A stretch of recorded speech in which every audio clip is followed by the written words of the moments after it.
Hello hobbyists, this is Andy Reynolds. We're going to go on a journey and I'm going to show you how I am building George Sellios' fine scale miniature Brownsville depot. This kit came out as a limited edition in the fall of 2012. It's now August 2013 and I am going to show you how a picture or a number of pictures is 1,000 words. Keep in mind that even though this is my way of doing it, this is not intended to bypass George Sellios' instructions. Here we go.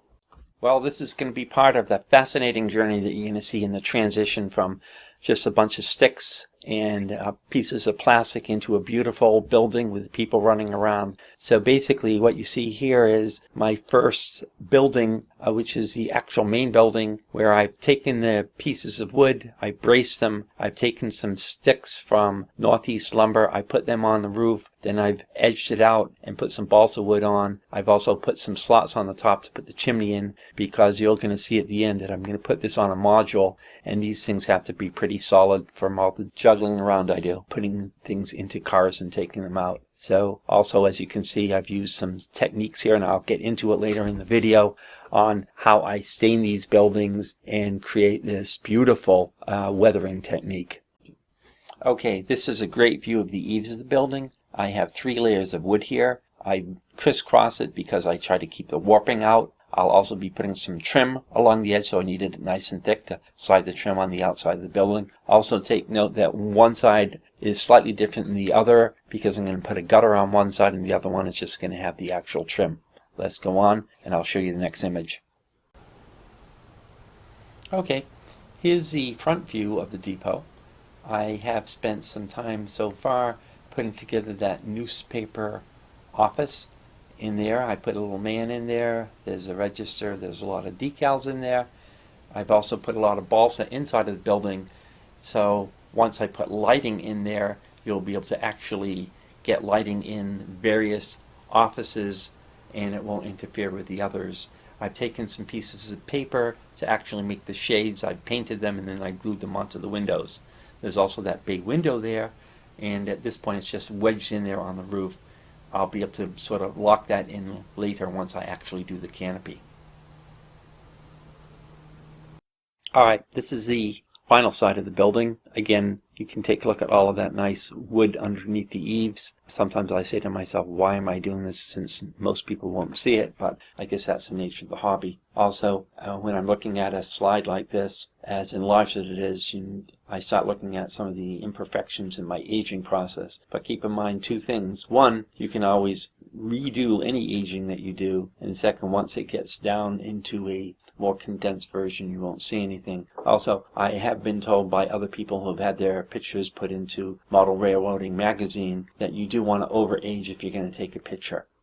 Okay, this is another view of the building pulled back a little bit. I'm basically showing you now how I've aged the building. I went over a little bit on the other picture, but basically I always start by priming my buildings with 1 coat, and in this I put on an earth color. After that I use my aging stain on the building and let that run down the building a few times until I got it the way I wanted it, and then cleaned a little bit off here and there with a swab, and then I dry brushed it a little bit with some aged white. Okay, just one more thing on this side of the building. I'm going to talk about the windows for a second. Basically, they are on a spruce. I cut them off. I sanded the edges. Be careful when you do that you don't overdo it. And from there, I spray painted it with the earth color, put on some green paint, aged it a little bit, and then I put a glaze on the windows. I sort of basically just use a thick brush and spread the glaze from one pane to the next. Be careful not to put too much on or it's going to sort of lump up. And once it dries, it goes from a white pasty color to a clear. You can get this stuff in.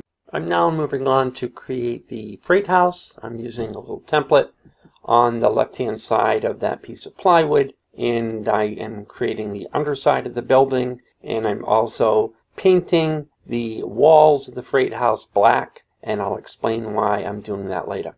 I'm careful when I'm doing this to make sure that I keep all of my pieces in place. I put my green olive paint on, and then I've also dry brushed that to give it a little bit of an aging look. I've turned over the bottom pieces, and you can see I put bracing on those, You also want to make sure as you're doing those braces that you make sure as they are put together that they're not going to butt into each other. On the other side, I have put some pieces of clapboard over the black paint. I intentionally left some slots in between there so you could actually see the details. This is just a closer up view of the clapboard pieces with the black showing through. And this is just a further close-up shot of the inside of the freight house. When I'm done with this, I'm also going to be adding some other stud walls. We'll see that later on. Okay, I've made the walls. Now I have to make the bracing for the roof because the roof is going to be a removable structure. So I've used the template again and created my bracing. Also, you can see I put together above the picture, or above the template, I've also put all those tiny little pieces of wood together to create the top of the platform for the freight house. Okay, now you see a couple of my real handy tools that I'm using here. One is that metal sort of baking dish, if you will, with the square edges and the magnets. So basically, when I'm putting together the sides of the building, I'm able to sort of slide those in and make sure I have a very accurate 90-degree angle. I'm also using that wood clip as well to sort of squeeze the pieces together. It's really important to get some nice tight edges to your structure, and very, very important that they are put together as tightly as possible. See, I have two L sections, and later on you're going to see that I'm going to put those together. As you see from this view, I've added some magnets in the inside corner as well. It's always good to sort of squeeze those corners in as tightly as possible. Okay, a further back view of what I've just shown you. Also take a look, I'm using the Title Bond wood glue and a little bit of Zap-A-Gap. I want my corners to have enough time to sort of dry up, and I tend to use a little mix of both to sort of get my corners together and pull together tightly. Okay, I've taken these pieces off, and now I'm adding the stud walls on the inside and put in the bracing. Now the two L-shaped sections are glued together on the sides, and then I put two elastic bands around it, sort of tighten it together. Okay, it's still important to put this thing into my baking tray, as you will, and put the magnets around it to make sure everything actually has a 90-degree angle. As you see now, I put the top of the freight house on top of the platform, and it's time now to start painting some more of my castings. I'm doing this in a little here, a little there, and you'll see from time to time I'll be adding a few of these pieces onto the buildings. I'm not just going to show you a few slides of some of the intricate details of some of the castings. I've started first by spray painting with earth, and then after that I start using my paint colors and mixing them around and start to put the paints on. It takes a while to get the colors that I want. It usually be several passes before I get things right.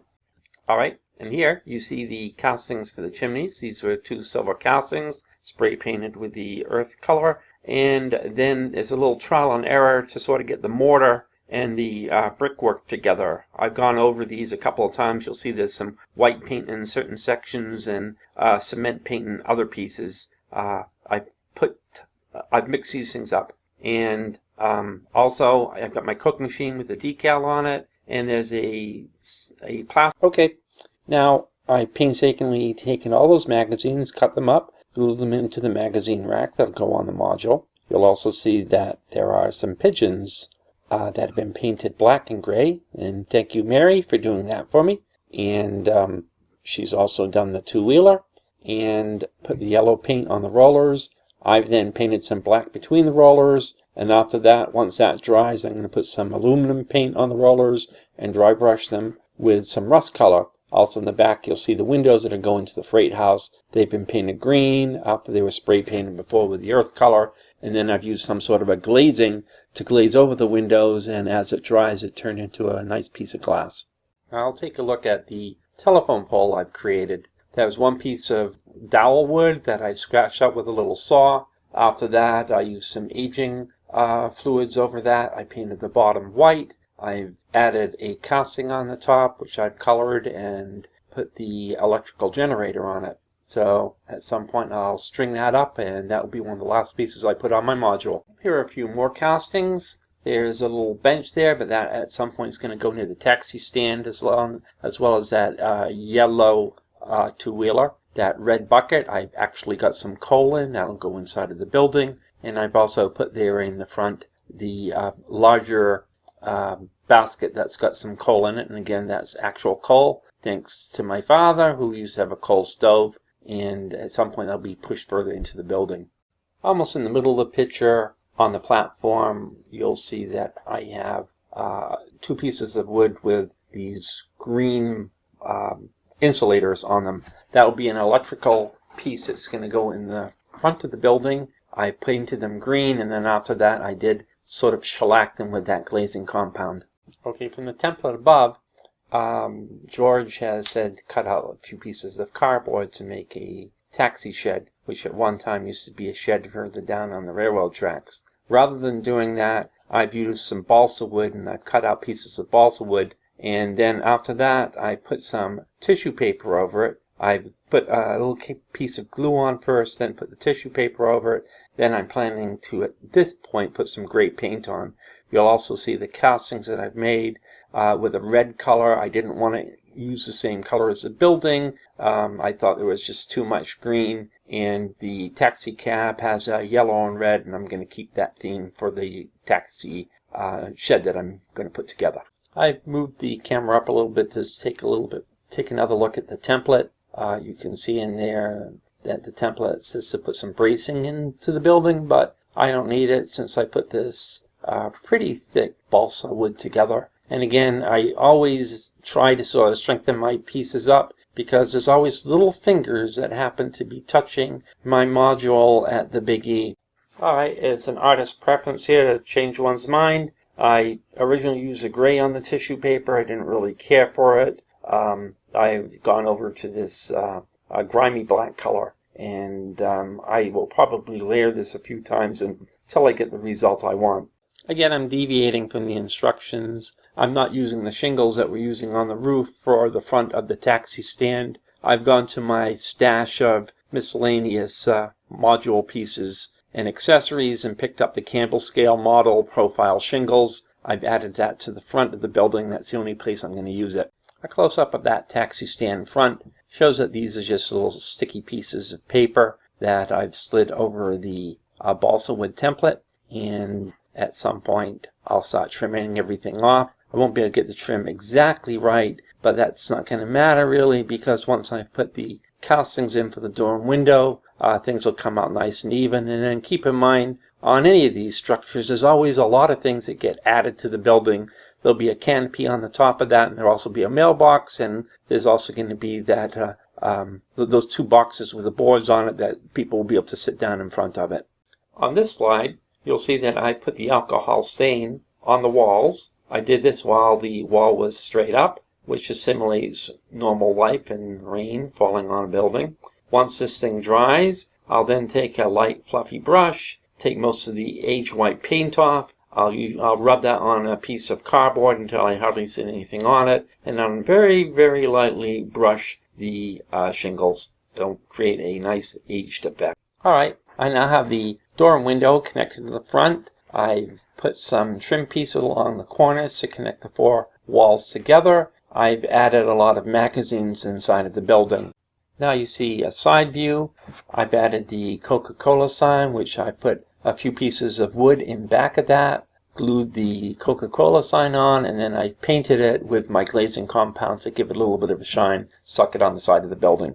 Now, see what kind of effect I get once I put that tissue paper on, painted it black, wedged a couple of layers over it, and then used my D&L gray on a brush and lightly brushed over it. See those nice little markings that I get on the walls? And I swung the building around to the back. You see the nice effect I'm also getting with that black tarp paper on the back of the building with that dry brushing.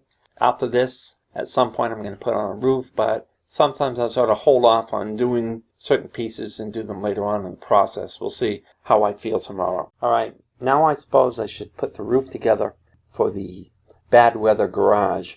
Basically what I've done is I've used the template that's above that brown template, and on that brown template I started gluing some wood down, and I glued it in one direction, and then I glued it on the other direction. After that, I put it between this wax paper, and after this I'm going to sort of press it down and straighten it out until it dries. Alright, as you see, I've used these Irwin quick grips, and I have the roof pieces for the bad weather roof that's to the left clamped down with a piece of metal steel. Even this piece of metal steel isn't perfect because there are two round holes, and as these grips clamp through here, I will get some impressions, but obviously it's far better than using that steel square I have on the side, because as you might imagine, you'd get all of those numbers pressed into your wood, and that certainly wouldn't be good. And I'm using this instead of using the cardboard up above that is on that brown template.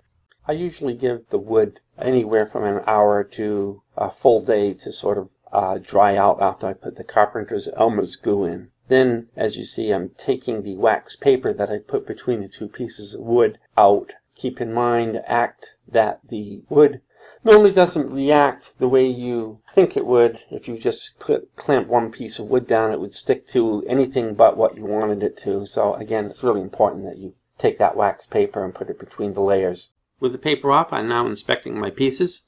Sometimes there's little bits of glue on there that have caught on my fingers or have squeezed through the wood.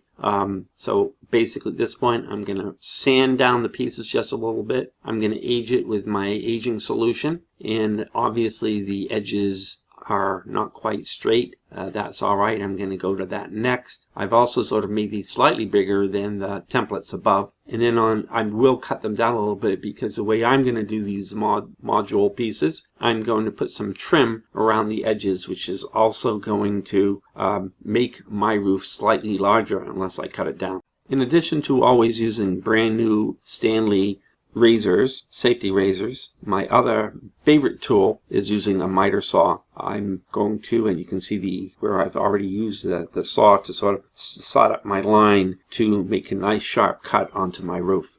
Now I've got the cut done on my right hand side. You can see I've gone through 2 layers of wood. This will be really good when I put on the trim. My trim, even though I haven't shown you pieces of it, consists of 3 different sizes of wood that I've painted green. It's an olive green, and weathered it so it'll fit nice and snugly onto that end. I've used this Instant Age solution onto the cherry wood pieces. It looks like it's got a nice tone to it at this point. When it dries, it's really going to look nice. This is now just a close-up of what will eventually become the bad weather garage roof or ceiling from inside. I've used this Dr. Ben's Instant Age. It says shake well before using. Obviously, if you don't, you're going to get some little black chunks in the bottom. There are quite a few types and tricks in making this, and sometimes you want a lighter version or a darker version. So sometimes a little India ink in the little bottles might help give you a little darker complexity to the mixture that you're putting on your wood.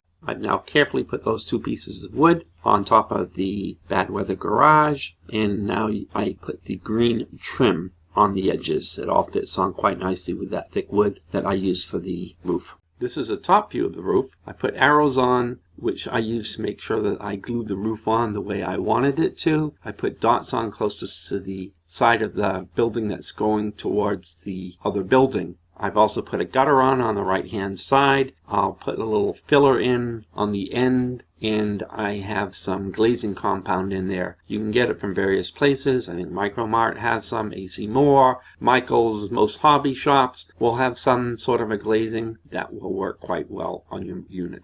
While I'm on roofs, I'm going back to the freight house. This roof comes off, so I'm going to have to put the bracing in there. But before that, I wanted to get the angles right for the actual roof, how it sort of goes together. So I put in an ample smudging of some carpenter's glue in there. I've used my rubber bands to hold it on. During this step, I've taken the bracing, I put glue on all the edges, and I'm going to slide it inside of the roof. Notice that I've certainly made sure that the overhang is only on one side, because the other side is going to be touching the actual depot itself. I've now taken those brown templates, I've run them through my scanner, I've now printed copies of it, and glued them with some white Elmer's glue onto the roof. Before that, I painted the edges black so it will look like tar paper coming out from underneath the shingles. I'm now starting to place the shingles on the bad weather garage roof. I'm paying particular attention to make sure that the edges touch that black line.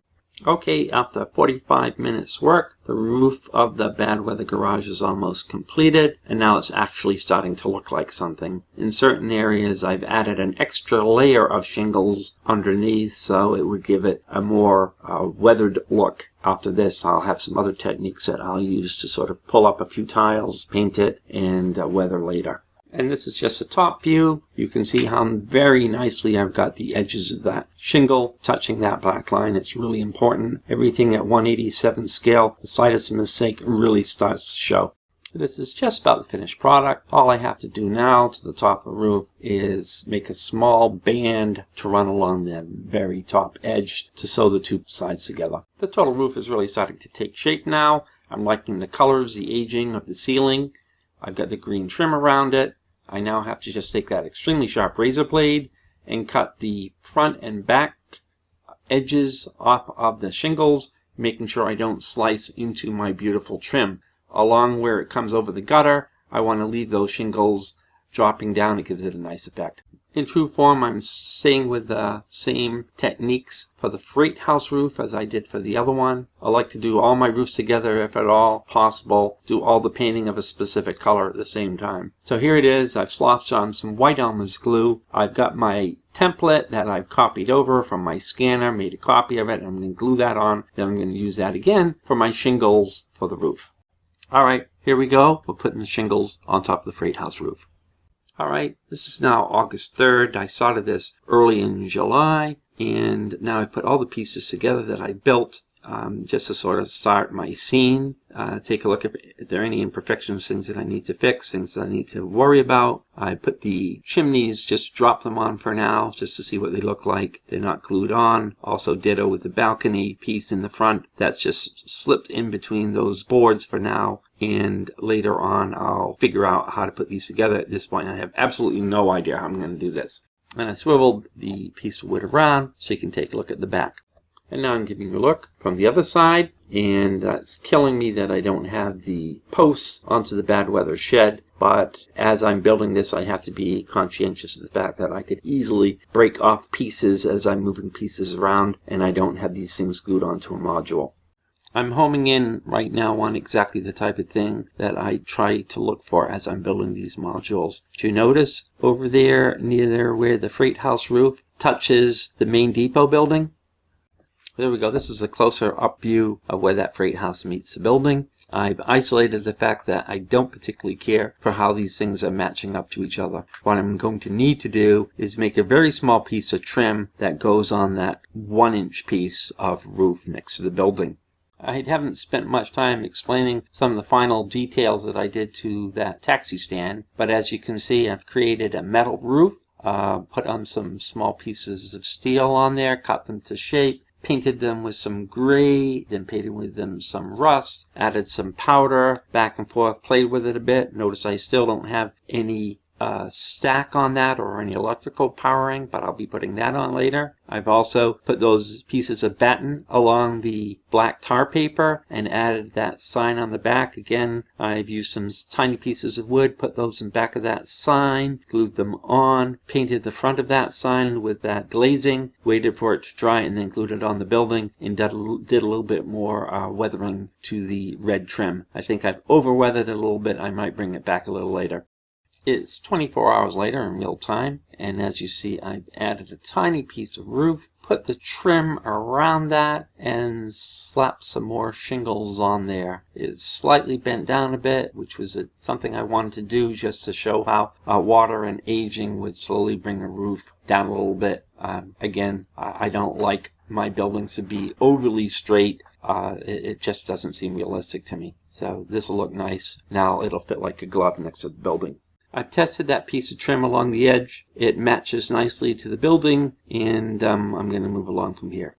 I've moved along to the final roof. There are a number of things I've had to do here. I've shingled one side, the same technique that you've seen me done earlier on. I'm now gluing my chimney onto the roof. It is now time to sort of settle that in before I run the rest of the shingles along it. I've used a weld bond with some black grimy paint, mix it together. I dropped that down, and now I've planted my chimney inside of it. I've also created the roof for the balcony and put the trim along that. I'm ready now to finish off the roof. I backed away from the depot for a second. You can see here what I used. You see I cut that weld bond jar in half. After a while, those things start getting pretty tacky on the top and they don't open. One of the last things you don't want to do, and I've done it once, is squeeze that bottle real hard and have that top pop off and squirt all over your module. That's a complete disaster. Finally, the shingles are on the top of the roof. The chimneys are inside. I'm still not quite liking how those chimneys are up to the shingles, but they'll do for now. I might go around the neighborhood and start looking at chimneys and figure out how I can add a little bit more detail later. I do, however, need to sort of put some shingles on that bay window in the front. I'm using the template from George Celios's kit to actually sort out how I'm going to put the shingles on. I also want to sort of cut the shingles close to the roof. I'm not going to marry the shingles. I'm going to have a minor gutter, a copper gutter. I'll have to sort of figure out how to color that up later on. And I think for me that's going to be a nice effect. These older buildings did have a lot of details, and mine is just going to follow suit. I've tucked this onto the bay roof a few times. I've now put the shingles on, and I'm going to match it up 2 or 3 times, and I'm going to slowly cut the edges off. You can see that green piece of paper on the bottom. I'm also thinking about using that for my copper gutter. Obviously, I'm going to have to add a few more colors back and forth until I get something that really catches my eye. This has probably been my 15th razor blade that I've used. Always keep a sharp razor blade handy. I'm using a steel blade to cut my roof. Keep in mind you can always continuously trim back, but if you cut too much off, you're always going to be in trouble. On the left-hand side, you can see that green piece of paper and the rust piece of paper. I'm using those to sort of determine how my copper gutter is going to look between that small shingled roof and the regular roof. Again, I'm still playing around. Sooner or later, I'll come up with something I like. All right. I've got that shingled bay window roof on, and now I'm taking those little shards I have left and I'm starting to make a color for my roof. I'm using that zinc chromium, the reefer white, I'm using some grimy black, some railroad brown, and I keep on blending the colors and coming up with something that might be nice. I'm also now going to dab some of it on the top of the roof. I'm taking the building outside again. You can see on the top I've got the various colors. I'm sort of leaning away from a very dark red and something more like George's picture that he had on his website, and I think I'll go with that. Okay, building's outside again. I put some paint on. I'm just doing a sample test right now. Obviously when it's wet it looks quite different than it does when it's dry and before I have it weathered. I'm really starting to like this color. Okay. The roof has now been completely painted. I'm still liking the color. You can see where I've added a couple of layers of shingles from place to place. It's starting to become a little bit more pronounced, giving it that weathered look. I'm going to go along with this. Speaking of final roof details, you can see from the taxi shed, I've drilled a couple of holes, one in the exact corner of the building, so I could put the electrical housing in and towards the front of the building. I drilled another small hole so I can put that smokestack in. I've done a little various weathering techniques to sort of blend the pieces together. I've waited on this technical piece as far as how to marry those two roofs together and get the right colors for my copper gutter. I think I've sort of come up with something I like. Oh, that looks great. I've actually got that gutter piece in, and I put the trim on the roof, and I think I'm ready to put the little antenna on top of that copper on the top. I've done some weathering to the shingles. I seem to like that. Maybe a little over weathering in places where that's okay. I can re-soften it. I've also put the signal on the top of the building, but I'll take that off later because it's very sensitive, made out of a soft lead-like material, so it would bend. I've always have to be careful about those, especially when I'm transporting modules. Also the signals in the front, I'll put a wire on front of that later and straighten that out. And almost last but not least, I'm adding the stack for the coal stove onto the freight house. It'll also be helpful to have it there so I can actually take the roof off when I want to take a look inside. Also take a look at the weathering. I think it looks good. A full view of the units all together with the roof done, also with a little extra aging, and the stacks on the taxi stand, the freight house, and also on the depot itself. So I can hardly wait to add a few more details. At this point, it seems like I'm getting close to the end.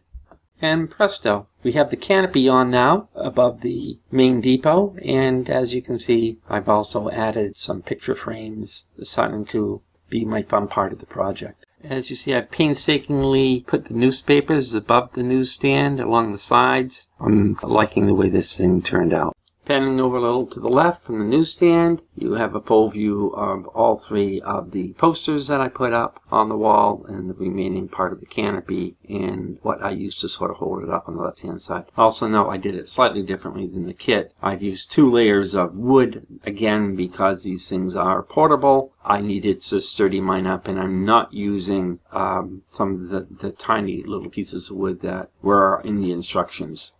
Okay, here we go with the taxi stand. As we see, it's canopy time. I've added another canopy to the taxi stand. I've used the metal pieces of material again on this as I did on the upper portion of the roof. Also, just to let you know, when I did glue the angles on the bottom of that canopy, I was using some sort of a super glue, which I'll point out to you later. These things don't need to slide down as you're putting them together, so you really have to use a strong contact cement when you're dealing with those sorts of angles. Here's what I call the rear view of the building. I put 3 posters up on this side as well. The remaining things to do over here would be to put a railing up and throw in that last door. Another angle on the newsstand, you can see inside there are some pictures on the walls. I also had to sort of peel off that right-hand door because it was going where the support beam was when I put up the canopy. So I put a couple of wedges in behind that. Also, I'm still looking at that bad weather garage, and I'm still not liking how the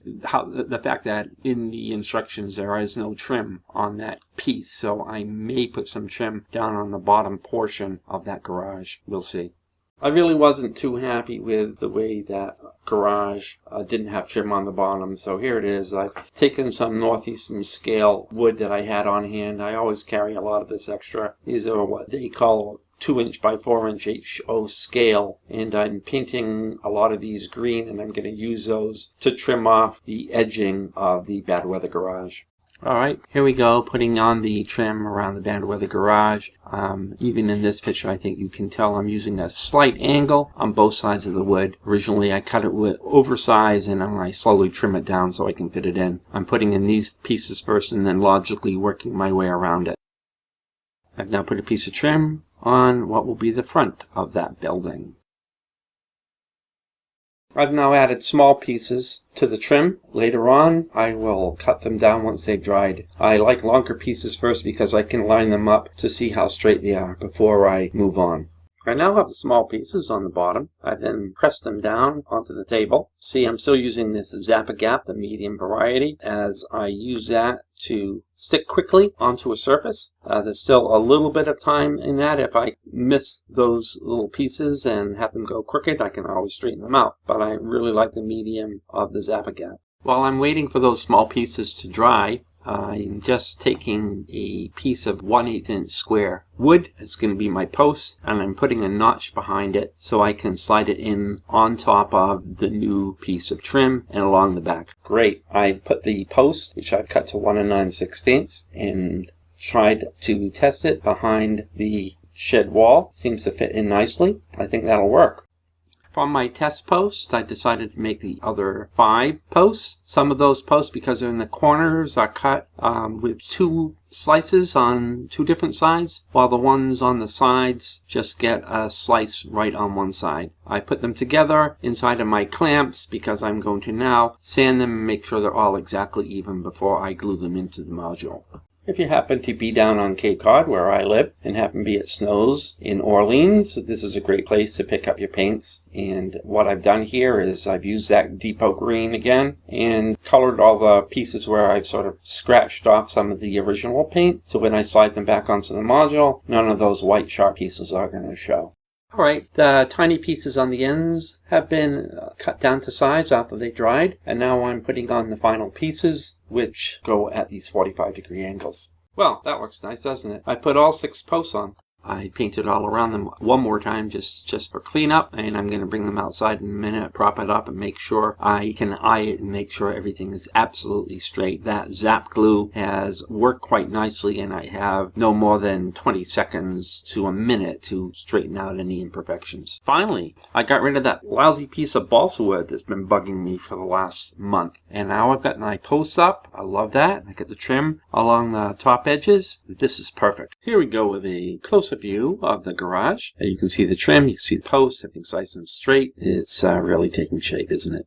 Hey, look, the taxi cab driver's there and he's got a passenger. Wow, 35 cents for the first quarter mile, 8 cents thereafter. Gee, I wish those rates are still in effect, don't you? Okay, just a final detail on the roof. I actually did go around the neighborhood, found some trim that I liked around the chimney. I've cut a piece of paper approximately 5/32 of an inch, or basically exactly 5/32 of an inch. Had it painted green already for that aged look, and use a razor blade to bend it in half. And then after that, with a set of tweezers, I put each of the sides, and there's 1, 2, 3, 4, 5, 6 pieces on each chimney, and very carefully nudged them in with some Elmer's white glue. On this image, you can see I have the sliding door on the freight house. I put the rusty piece of steel on top of it. I've glued down that roller, and I've made that Railway Express Agency sign, and I think this is the first time you've seen windows on this freight house. Alright, let me draw your attention to this Nikon D90 camera that I'm using with an f-stop of f8 at a 50th of a second with a focal length of 48 millimeters at a 4.5 aperture. You can see the detail that I have on this door and basically how I've achieved this. Originally I had it with a spray paint of earth. I used my green paint. I've used some aged white. I've used some gray. I've used some black. And I've also colored it with some rust on the sides to get this effect. I think, basically this is really what you might consider sheer luck, or just diligent effort to actually get this door to come out with this amount of detail, which I particularly like. Also on that Railway Express sign that you really don't see, what I didn't show on the other slide, but it's the same with this one, along the edges, I did use my red paint to get rid of the white paper look that happens to come along the sides. Again, on this I've used some white wood in back of it, glued it on, used my white shellac, and after that I sort of let it dry and put it onto the building. So this is my rear door scene. Wow, that taxi cab driver was busy, wasn't he? Look at all the people he's brought in. I see near the mailbox a mailman. We've got the personnel from the railroad station. We've got the freight workers. We actually have a woman brushing her hair with another person next to her who's holding her bags. We put the coal stove in the middle of the building. Note it's going to be underneath the pole. That took a while to use actually super glue at this point to put that steel pole on top of the stove, and I made a little base for it. You can see I put somebody there in front of the scale. I also made that little box, that yellow box. There's 3 pieces of wood, cut them down, straighten them out, put some signs on top that says fragile, and also take a look at the detail of those oil cans, that orange oil can with a nice rust on it, and some of the other fine details. With my camera, I'm panning around the freight house. I'm just going to show you a few other angles. Here you can see the coal in the coal box that I've now finally glued down and located on the back side of the building, which will be right near the door, so that makes easy access for the deliverer to bring the coal in and then to bring it over to the actual stove. Okay, we pan around to the front of the freight house again, front corner. You can see a man on the left-hand side. He's got a chair in back of him. I wonder what he's doing there, why he's just standing there in front of these barrels. Also, as far as those barrels go, I've glued some down with some 2-part epoxy, and I've I've drilled a hole through the bottom of the barrel. It's come up through the bottom so I can keep it held down. Some places I anchor my pieces together, other times I sort of glue them close to each other. Also, what I'll do to this is add some dull coat on these individuals so I can tone them down a little bit. Also, what I've done is I've used super glue to tack these people down. Then around their feet, usually I use a brush and just put some powder of various colors so I can eliminate any of the excess paint and make them blend into the actual boards that they're standing on. In this frame, you'll see that I've added a few of my pieces onto the walls of the freight house. From here, I'm going to actually take that and slide it on top of the platform. I've just simply tilted the freight house again, giving you a slightly different angle, and also notice that I put some little posters on the walls. I wonder what they might be. Finally, we actually have the freight house on top of the platform, and the worker on the right-hand side is now in front of the workbench. And here you can see the sun shining through the window, and that worker is looking out, doing a little daydreaming. Oh my goodness, while we were waiting down at the freight house, another 7 or 8 people have come onto the platform. Train must be coming pretty soon. Mr. Jones, don't forget to pick up your newspaper before you board that train. And Mr. Smith, what are you looking at, that girl in the blue? All aboard! The train's leaving in 2 minutes. Come on, everybody, let's move aboard. Hurry up now, watch your step. I've got to let that lady know it's going to cost her another 25 cents for another 50 pounds.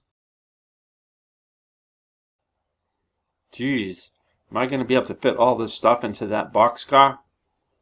Well, Georgie, I hear ya. You don't think you can get this stuff on? Well, don't count on me.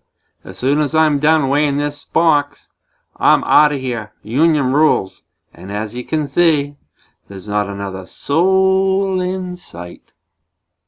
Well, fellow craftspeople, I hope you've enjoyed the technical aspects and my animation for this George Celio's freight house and depot. I'm hoping that you realize that this is just my approach to building this. This is not necessarily the only way to do it, but it's the way I decided I'd do it. I've now put this on a 2-foot by 4-foot module that I'm in the process of finishing off. I've got to run all this electrical, put the wires in, and put this onto this module. And there are a few other pieces there that I might add to this module or another one, and maybe at another point I'll explain to you how these or some other ones are put together. Hope you enjoyed my show.